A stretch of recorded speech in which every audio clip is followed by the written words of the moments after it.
Hi, my name is Naomi Stewart, or Omi, aka the one and only Juicy Couture. Get you a straw. But how do I show up? I mean, I just do it. I mean, I don't know, like there's no real way for me to really think about, like I don't have time to really think, you know what I mean? Like I just kind of wake up, do me, and keep it pushing. Like I'm a triple Leo, so like I have a lot of goals, I have a lot of things I want to accomplish in my life, so to wake up and stress happens sometimes, but like I just got to do it. How do I show up as a leader, right, and as like a change maker is pretty natural to me. Once I got to college, it kind of shifted and it became like, oh, me being myself made other people be themselves. I would say in college is where I really started to like become a mother, right? And then I started to think of my life as service. You know what I mean? Like what can I contribute to myself? Like me naturally loving myself makes other people love themselves. So like that's manifested even in New York City since I just moved to like a year ago, right? Like, and in that year, I now have 7 kids that like, who text me, call me, reach out to me when they're sad, if a boy breaks their heart, if a girl breaks their heart.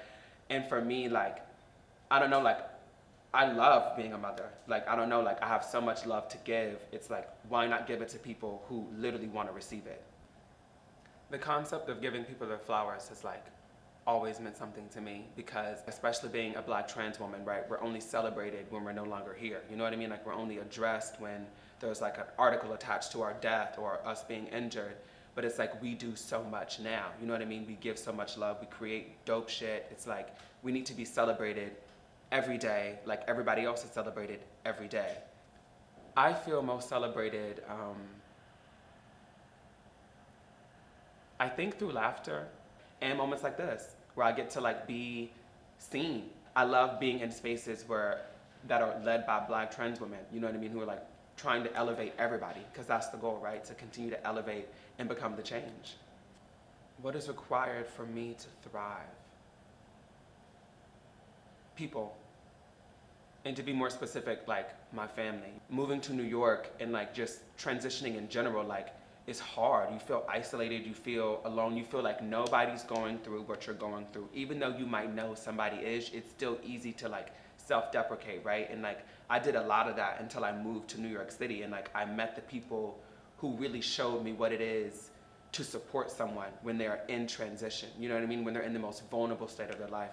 So for me, like what I need is like, I need people to be there. And more specifically, I need family. I mean, the moment I knew, honestly, that this was for me, I would say there's 2 moments, right? Like the first moment was I made this piece, right, in college when I was a junior. And I was like, I have no idea who I am, what I am. So I made this short play with 3 people. And I think that was me, who I was, who I am in that moment, who I was in that moment, and then who I wanted to be. So I think it was that moment. And like people came up to me after and they were like in tears. They were like, I don't even know what to say. This was incredible, thank you. And that was kind of like my first real vulnerable offering of like any kind of artistic piece. So that was the first moment, right? And then the second moment I think that solidified Omi in the work, right, was when I met my first child named Jada. And she told me, we were sitting down after class where she was like, after we took a Vogue class, she was like, oh, you're gonna be my mother. And then she looked beside her, she was like, this is your son, Caden, and I'm your daughter, Jada. And I was just kind of like gagged, and I was like, what? Like, I just joined the scene. But I called my girlfriend and I was like, can I do this? Like, is this, like, what is this? They were like, well, if it's the scene, then, you know, you're young. But if it's life, if it's like the scene and like ballroom and beyond, you're like fully capable, sis. So then we walked and we sat on a stoop and she said, I feel like my life just changed. Like I'm gonna go home and cry. And I think it was that moment that kind of solidified Omi in the work, right? Omi as a mother, Omi as a creative, Omi as not an influencer, but a person of influence. The folks that I want to hashtag give their flowers, oh God, I have a long list. Or like, off the top of my head, like, one, I have to give my flowers to my mother, Gia Love, my other mother, Morticia Godiva, my grandmother, Courtney Topanga Washington, the Queen of Brooklyn, Mother Juicy. Oh my God, my girlfriend, Aqua, who taught me how to Vogue. She's like my mother's sister. Like, we would FaceTime and like, I was in North Carolina and she was in New York and we would Vogue over FaceTime. And that was the first time I've actually Vogued with another person, right? So she's like my mother and my sister in a sense. Aqua, oh my God, Courtney, Sage, Olivia, Bunny.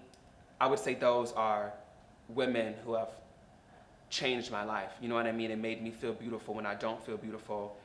And I would say the last person, though, would definitely have to be Maya Lin. She is one of the most, she's just dope. And I don't want to get too deep into it because that's my good sis. But yes, I love her. But in addition to that, there's so many other people and like other Black trans femmes who have like had an imprint in my life. I've been very much so like on the go. You know what I mean? It's like I've met so many people who have like helped me transform and helped me evolve.